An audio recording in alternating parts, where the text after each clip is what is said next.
की सिलेक्टेड काम की बहुत ही महत्वपूर्ण सिलेक्टेड खबरों को सिर्फ 10 मिनट में 50 बड़ी खबरों को। लेकिन वीडियो को आगे बढ़ने से पहले अगर आप लोगों ने हमारे चैनल को अब तक सब्सक्राइब नहीं किया तो सब्सक्राइब करके नीचे का बेल आइकन को जरूर प्रेस कीजिए। बीपीएससी अभ्यर्थियों के समर्थन में भूख हड़ताल पर बैठे प्रशांत किशोर को पटना पुलिस ने अरेस्ट कर लिया। पटना सिविल कोर्ट में उन्हें एनसीडीजेएम आरती उपाध्याय की कोर्ट में पेश किया गया, जहां से उन्हें जमानत मिल गई। दिल्ली में विधानसभा चुनाव की सरगर्मियां के बीच कांग्रेस ने महिलाओं के लिए बड़े तोहफे का ऐलान किया है। कांग्रेस ने आम आदमी पार्टी की महिला सम्मान योजना के जवाब में प्यारी दीदी योजना का ऐलान किया है। प्रधानमंत्री नरेंद्र मोदी का सबका साथ, सबका विकास, सबका विश्वास और सबका प्रयास के मूल मंत्र के अनुक्रम में प्रदेश के दुरुस्त और पिछड़े क्षेत्रों तक स्वास्थ्य सेवाएं पहुंचाने के लिए पीएम जमानत के अंतर्गत मोबाइल मेडिकल यूनिट MMU सेवा की शुरुआत की जा रही है। बिहार की राजनीति में आरजेडी के प्रदेश अध्यक्ष जगदानंद सिंह की विदाई की संभावना है। पार्टी सूत्रों के मुताबिक उन्हें पद से हटाकर नया उपाध्यक्ष नियुक्त किया जाएगा। विधानसभा चुनाव के समय में यह जिम्मेदारी कैसे सौंपी जाएगी, इसी पर चर्चा हो रही है। पटना में नए प्रदेश अध्यक्ष के नाम को लेकर चर्चाएं तेज हो गई है।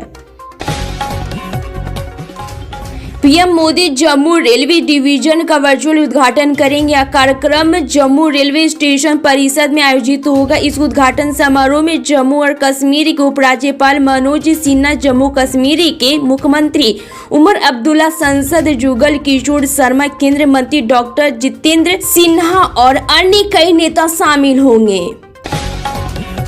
पंजाब की भगवत मान सरकार लगातार प्रदेश की तरक्की के लिए काम कर रही है। इसी कड़ी में पंजाब को कूड़ा मुक्त बनाने के लिए पंजाब के पर्यटन, सांस्कृतिक मामलों, पूंजी निवेश प्रोत्साहन, उद्योग और वाणिज्य, ग्रामीण विकास और पंचायत मंत्री तरुणप्रीत सिंह सौंदे ने एक पायलट प्रोजेक्ट का शुभारंभ किया।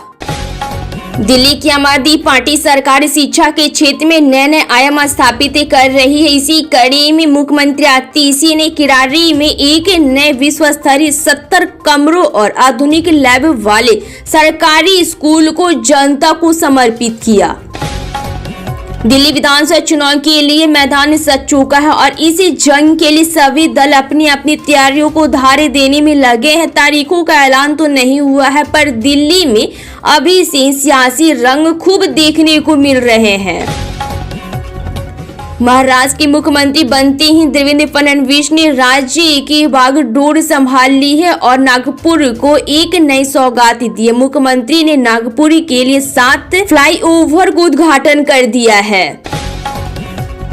पहाड़ों पर लगातार हो रही बर्फबारी में उत्तर प्रदेश में भी इसका असर देखने को मिल रहा है। यूपी में इस समय कड़ाके की सर्दी पड़ रही है। आने वाले दिनों में सर्दी के और भी बढ़ने की संभावना है। दिल्ली में फरवरी में होने वाले विधानसभा चुनाव को राजनीतिक गर्मा गई। इसी बीच दिल्ली की मुख्यमंत्री आतिशी ने एक प्रेस कॉन्फ्रेंस कर भाजपा उम्मीदवार रमेश बिंदुड़ी के बयान पर प्रतिक्रिया दी। अपने पिता पर दिए विवादित बयान को लेकर सीएम आतिशी प्रेस कॉन्फ्रेंस में कैमरे के सामने ही रोने लगी।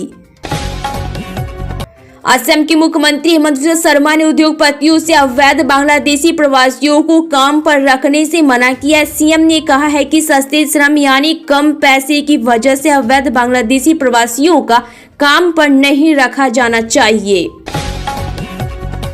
केंद्रीय स्वास्थ्य मंत्री जेपी नड्डा ने HMPV वायरस को लेकर कहा कि घबराने की बात नहीं है और हम इसी की मॉनिटरिंग कर रहे हैं। उन्होंने बताया कि ये कोई नया वायरस नहीं है और इसकी पहचान सबसे पहले 2001 में ही की गई थी।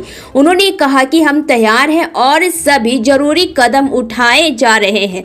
चीन में पाए गए इस वायरस की पहचान भारत में भी की गई है, जहां कर्नाटक, कोलकाता और गुजरात में इससे संक्रमित मरीज पाए गए हैं।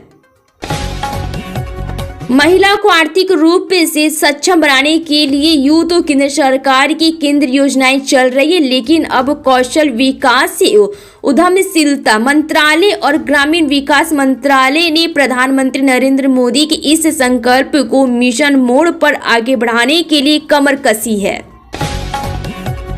प्रगति यात्रा के क्रम में मुख्यमंत्री नीतीश कुमार वैशाली जिले में पहुंचे और वहां जनता की मांग तथा क्षेत्रीय की आवश्यकता के अनुरूप उन्होंने अपने संबोधन में कई महत्वपूर्ण घोषणाएं की है। सीएम नीतीश कुमार ने कहा कि वैशाली जिले में कुछ समस्याएं या कमी रह गई है, उसे ठीक किया जाएगा।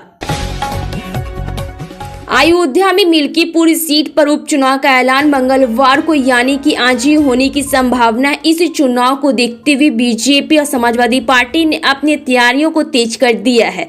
बीजेपी की ओर से खुद सीएम योगी आदित्यनाथ ने मोर्चा संभाल रखा है, वहीं 6 मंत्रियों की ड्यूटी भी लगाई गई है।